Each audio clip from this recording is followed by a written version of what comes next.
Hello mga ka-easy! So ngayon ang topic natin is about dissimilar fractions. So pag sinabi nating dissimilar fractions, ito yung mga fractions na magkaiba yung denominator or yung mga numbers sa ilalim ng fraction. So meron tayong method or technique na ibibigay sa inyo para mas madali ito. Ito ay yung butterfly technique. So ito ay parang gumuguhit lamang tayo ng paru-paro.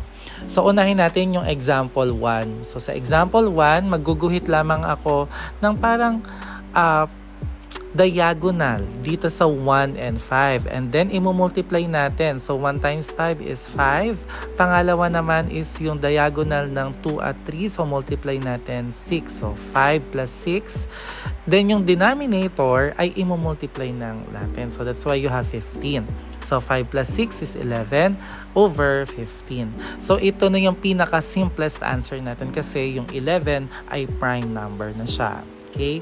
So dito naman tayo sa pangalawa, yung 2 at 6 ay minultiply, so naging 12. 1 at 3 ay minultiply, so naging 3. Then 3 times 6 is 18. So i-add natin yung numerator.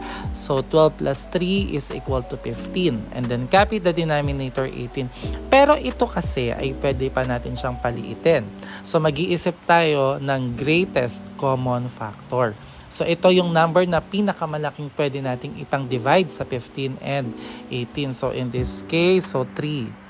So ipang-divide natin sa numerator and denominator yung 3. So 15 divided by 3, so magkakaroon tayo ng 5. And then 18 divided by 3 is 6. So ito na yung pinaka-simple nating sagot. So 5 over 6. So, ganyan lang kasimple ang butterfly method, no? Easy ang math dito sa ating Easy Math Vlog. So, hanggang sa muli, maraming salamat sa inyong pakikinig at panonood ng ating mga math tutorials.